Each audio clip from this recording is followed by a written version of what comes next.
It's budget season. What's different about this year's planning? What do we need to consider? And how do we fill in gaps in funding that are anticipated or not anticipated? Welcome to Coffee Time with Masterminds. Hello, everybody, and welcome back to Coffee Time with Masterminds. My name is Peter Blakely, and I'm the founder and principal of Blakely Consulting. Welcome to Coffee Time with Masterminds. I am Cynthia Rojas, founder and principal of To Your Growth. Welcome to Coffee Time with Masterminds. I'm Rebecca Tuttle, founder and principal of Grant Right Now and Grant Writing for Good. Welcome to Coffee Time with Masterminds. I'm Rebecca Tuttle of Grant Right Now, and I'm joined today by my two amazing co-hosts, Cynthia Rojas of To Your Growth and Peter Blakely of Blakely Consulting. Good morning. Hi, how are you? Good. I feel like I'm super excited for this weekend. I don't know. I just had this feeling like it's going to be a great weekend. How about you? The weather's beautiful. I think it's, and I really need it to be the weekend. So I'm with you. It's going to be a great weekend. My family's coming over and to our new place. And so it's going to be exciting. Oh, that's exciting. Yeah. That is exciting. I mean, we need a good weekend to jump into budget season, right? It's a tough topic. It's that time. Yeah. If you're just joining us, pop us your name and where you're from in the chat. We welcome our Coffee Time with Masterminds listeners from all over the country, even in Australia. We're glad to have you here today. And as we go throughout today's discussion, pop some comments in there. And we want to have some nice, lively discussion because budget season's tough, isn't it? It is.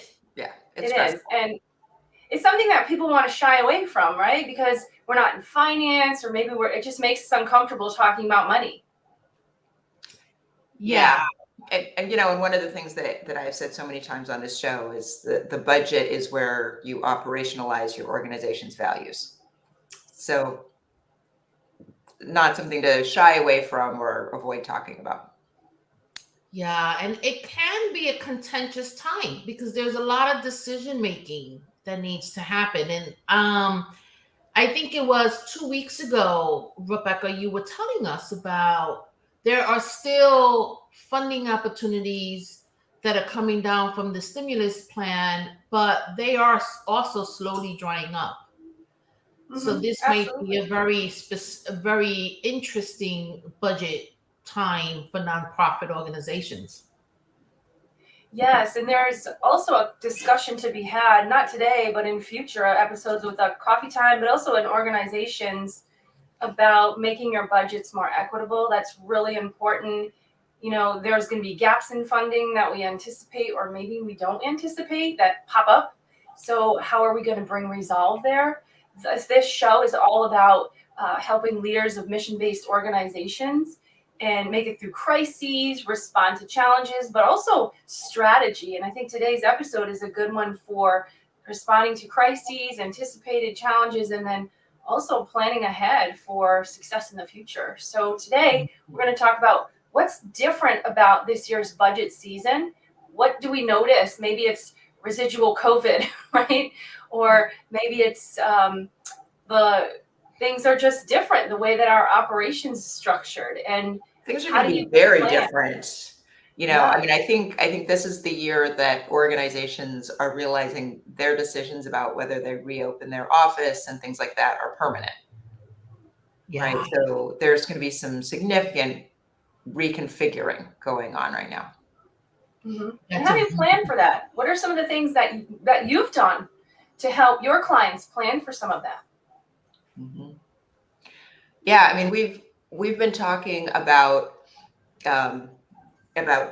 programs fundamentally changing their structures, right? And whether they're really going back to in-person programming, whether they're keeping things virtual, things like that. The increased flexibility that we've talked about funders providing, I think a lot of that is permanent. And so that's really leading to some changed opportunities in how organizations operate and how they report on their programming. And so that's leading to, there's some exciting opportunity there to change how things are done. And the line items are changing. If we're working remote, we need more technology, right? And it used to be that in grant funding, capital expenses, computers, equipment was really hard to fund, something funders shied away from. Now they're having to shift their what we will fund categories to include a lot of that tech because it's expensive. And everyone has to have access. So not only are we talking about equity, but we're also talking about accessibility in our budget planning.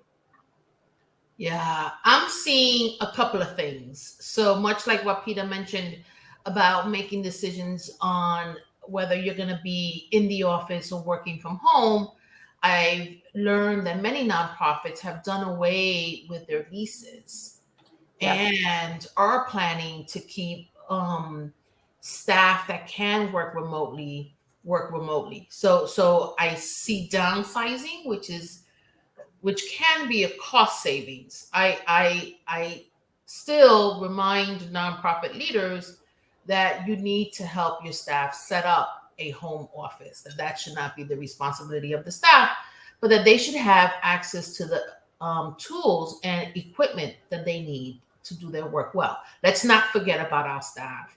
But I'm also seeing that nonprofits are needing more leaders. So growing their management team, growing their directors, because as more and more people work from home, there needs to be a real intention around keeping the team feeling cohesive and productive when we're all alone in our little spaces or big spaces if you have a big house. That's interesting. So you're saying that they need more layers of management. So Yes. people have like more of a personal relationship with their manager. Yes. So I've heard leaders doing that as well, really looking at their management structure. Yeah.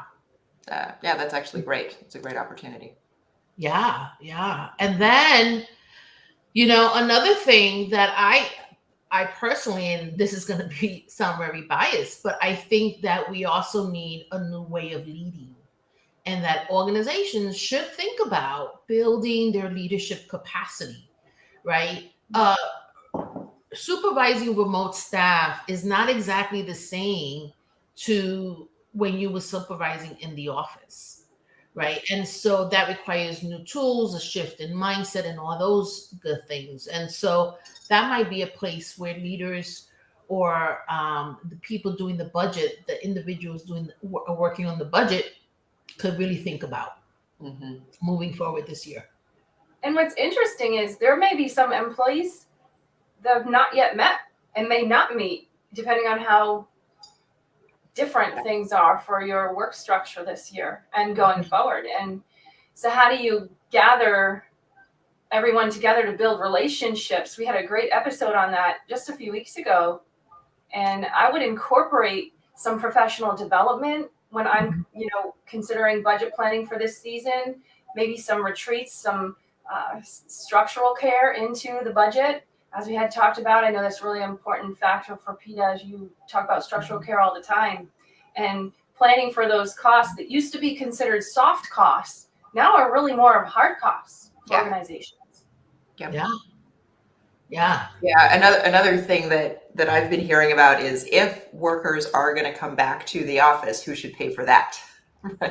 So, there are people who live even further away than they did last time they went to the office, right? Yeah. They don't want to give up those couple hours of their day commuting. They don't want to pay the increased gas costs to commute. And they're saying, like, if the office is going to ask us to come back, right, we would have to somehow be compensated for all that.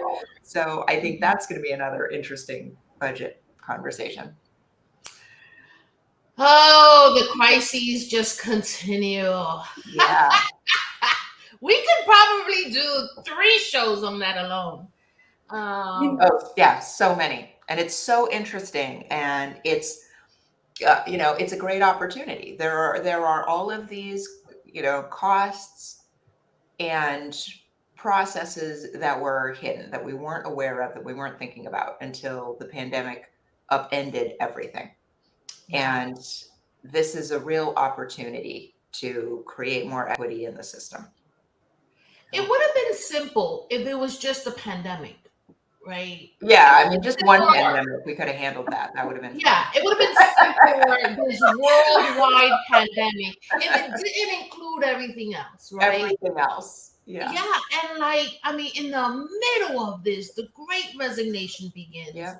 And Yeah. then we have what happened to our Black and brown individuals that died in Mhm. the hands of others Yep. because they were murdered for just running or being them. Yeah.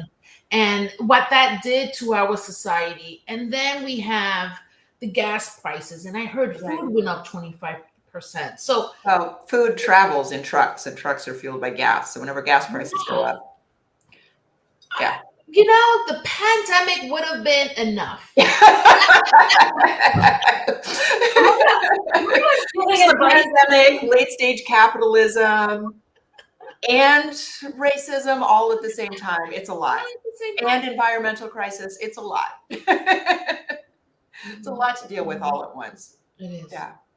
You know, the other thing to plan for is if we had multi-year budgets, or excuse me, multi-year grants that included multi-year budgets, I've seen and had to do a lot of budget rescissions, a lot of budget modifications. And if you have I call it a bloom of a program, right? You have a program just bloomed, you just got a enormous amount of funding for it, you've hired all these staff, you've brought on all of this new technology, equipment, etc.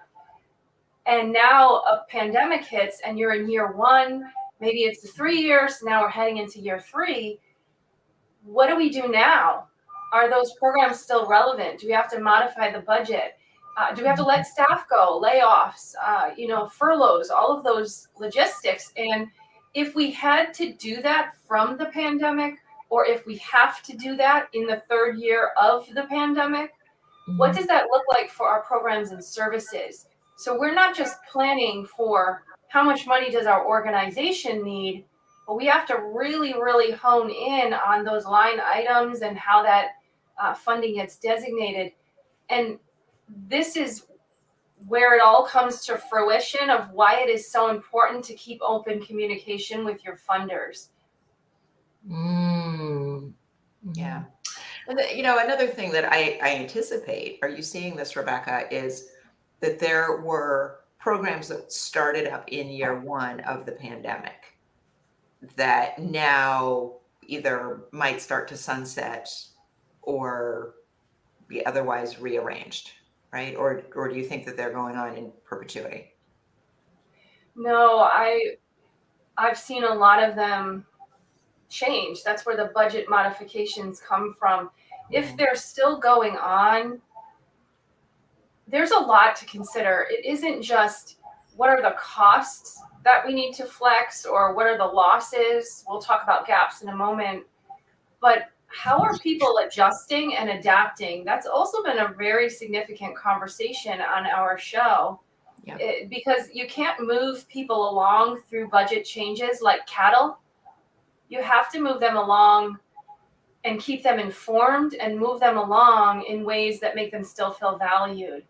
And where we see gaps occur is people say, well, I'm not feeling valued. The Great Resignation, right?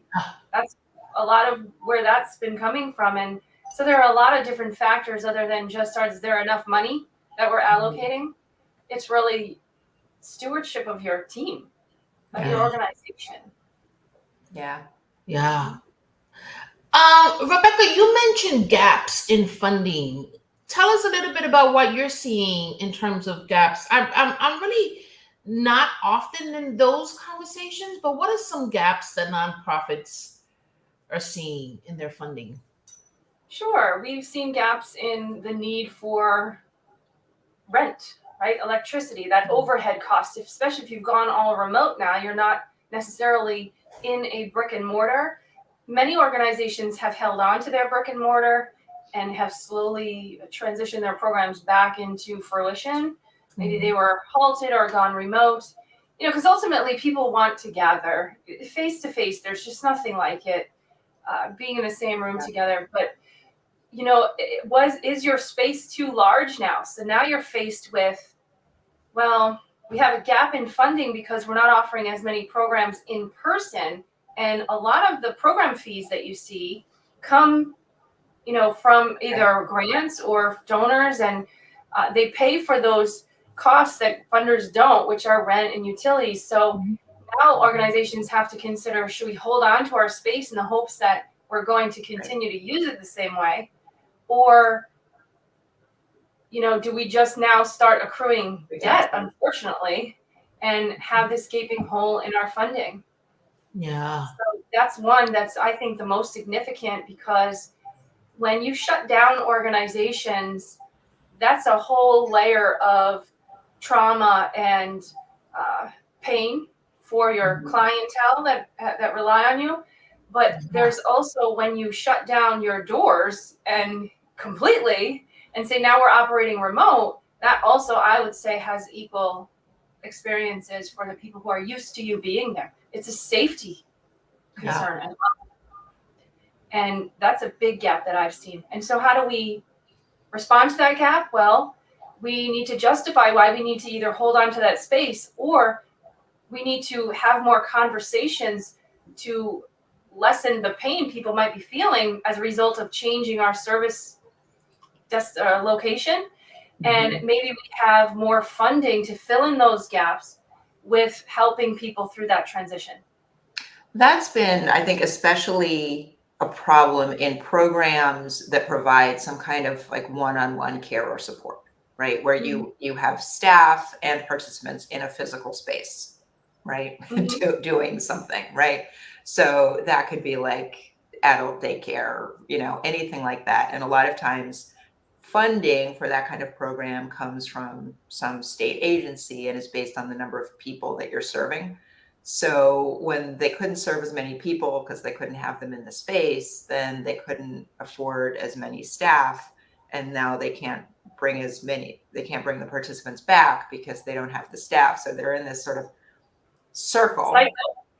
Yeah. They're stuck in this cycle where there's this funding leak and they're still paying rent, right? The staffing costs are much more variable, especially this year, because frankly, so many organizations had a hard time holding on to their staff. So they didn't have to lay off, like they just had less staff naturally. But the rent of the building is fixed, even though the number of people that they're serving is shrinking. And we have to remember, organizations create a safe space for a lot of their clientele. So if I'm working and my child gets out of school, they get off the bus, and there are teen programs or tween programs or childcare in those spaces, that's a safe space for my child to go while I'm not there for them. If that organization is the only one available with space, with assisted services, meaning they supplement the cost for you or take care of it at 100%. If they go away, that's a complete disruption in families, in whole communities that really need to be addressed. And rather than just say, well, there's no money, right? The funder didn't fund us any longer. We can't be saying those things. We shouldn't be saying them to begin with, but we really cannot be talking like that anymore. It's up to us as the organization to figure out solutions so that doesn't happen, because it only increases the need in our community, and it can be catastrophic. I've seen it be catastrophic. Yeah. So, where can they go to fund that? Well, I teach a bunch of classes. They should go to her class. That's what they should. Yes, I mean, go where there is knowledge. Go where there are other resources, maybe alternative resources to funding if you just can't apply for funding or the wait time is too long. That's a big gap too, is funders take a long time to make decisions. The turnover in whether you receive those funds is not quick. So you really need to be going around to people in your community, talking about these pain points, talking about these potential gaps, and letting people know that yes, we are the organization, the provider of services and support, but we too need your support as a community to keep us here for you. And, you would be surprised, although I'm not surprised because I see it all the time. People are willing to give if they understand what it is that they're giving towards. So this is where you can maximize social media, pick up the phone, text people that you know, host forums, just be out there in the community and let people know what's going on. Don't wait till the last minute. Oh no, we can't do this because our funding was cut, or we can't do this because we didn't raise enough in donation. We need to be proactive now. And I always try to raise at least 25% more than what we've budgeted for the year, because then you can rely on that support to fill in any anticipated gaps. That's awesome. Awesome. This is also a great time to start implementing structural care, right? So let's look at your PTO package. And do we need to increase that? Do we need, I mean, we've talked about so much. We should not ever forget that the pandemic let us into the lives of our staff. We know more. This information will stay in our heads and we could be better, right? So do we need to be more flexible? Do we need to incorporate mental health time, PTO, where people can go and make appointments if they're seeing a counselor? Flexibility if you are still homeschooling, or flexibility because now you're the person who's taking the child off of the bus, or you need to pick up your child. So this is the time to also think about that. And sometimes that has a cost to it, but you're still saving. One, people may stay with you longer, right? And two, remember, if you're not paying for office space, you could reinvest some of that money. Mm-hmm. I like how, I don't mean to interrupt you, but I just want to catch on something Cynthia said. I like how you brought up the cost. We should be always using that cost in the positive and not using that cost to create other challenges for our staff team, right? Oh, well, it's more expensive now. We gave you more flexibility. Now we're going to penalize you. That's really, really important. That's the opposite direction we're going with structural care. That's how I want to say it. You see that a lot. I'm sorry, Peter, go ahead. Yeah, that's a good point. And, another thing that I think we're going to start seeing institutionalized is giving staff like some kind of a stipend for them to either set up their own workspace at home or to pay towards the co-working space. But that's going to have to get formalized too. Yeah. And that'll be what you save on rent is right. Going to go towards that. Reinvested. Yeah. Really reinvested. I mean, this should be the year of your staff. Like this should be the year that your organization starts to really focus on how to keep staff, on how to make staff more engaged or just engaged in this remote setting. So this should be the year. I mean, so much of the crisis is behind us, and I don't want to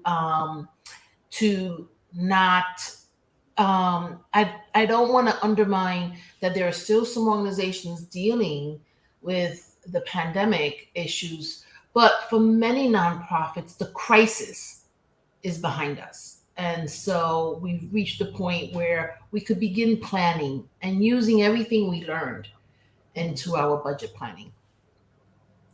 I always look at this, any experience that's difficult, and I'm sure I try to be always an optimistic person. That's just part of my personality. Would you say?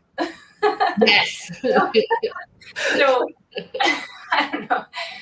So I always try to look at, okay, if we've had these challenges, we've made these changes, maybe it didn't work out for everyone, because not everyone's going to agree with you or feel comfortable with it as they go through that process of adapting to the new normal, as you call it, right, Cyn? Mm-hmm. So what can we do to show funders our unique differentiator? Think about the organizations that are struggling, that aren't doing all of the things that we're talking about today, because again, they don't have the capacity. Write a capacity building grant to start being able to do some of these things. Or for the organizations that are kind of doing these things, learning as they go, which I think learn by experience is the best way sometimes. Mm-hmm. So they now are upping their unique differentiation to identify that, right? But think about the ones who are full speed ahead. I'm there. We're doing this work. Everyone's making the best of it, celebrating the successes and wins when we're able. Which one do you think a funder is going to be more attracted to as far as those 3 grant applicants? Right. Yeah. You know, so use that to create your unique differentiator and really stand out. And now you're going to be attracting more funders, different funders, but also you're setting yourself up as a leader to model behavior, model modifications for other organizations who may be struggling. And then the third layer of that is you could even serve as mentors to other organizations to help them get to where they need to be. I love that. That shared learning. Yeah. Mhm. That shared learning. Yeah. Yeah. It's a different era. I remember, 2 years ago, very early on in the pandemic, we had a consultant on talking about budgeting, and she was making recommendations for budgeting when we do not know what's coming up next, right? Short-term planning and 3-month budgets instead of 12-month budgets. 2 years later, I think we figured it out, right? And the theme now is like, let's budget for the new reality, right? Yeah. Yeah. Let's think differently. Yeah. Let's really think differently. So, all right. Well, let's do some key takeaways because this was a really great discussion. I think our listeners are going to get a lot of insight. And, I would love to hear follow-up from anyone who's listening, joining us today. What are some of the changes that you made? Because one of the things that we try to do on this show is incorporate feedback, incorporate suggestions, any commentary. So I think if you have any questions or if you have any thing that we could consider or share with our audience in future episodes, this is just the start of budget season where we theme a lot of our episodes. So I would love to hear your takeaways today, and then also any that anyone wants to follow up with after. Yeah. Yeah. Yeah, I think my big takeaway is this is the year to start your budget from scratch, right? There are a couple of ways of making a budget. And the most common one is we take last year's budget and we make a couple of tweaks, and that is not going to do it this year, right? I think it's a new world and it's a new reality, and we're really making some fundamental changes to our programming, our organizations, how we treat our staff, our physical locations or lack thereof, how we're engaged with communities, and how we raise funds.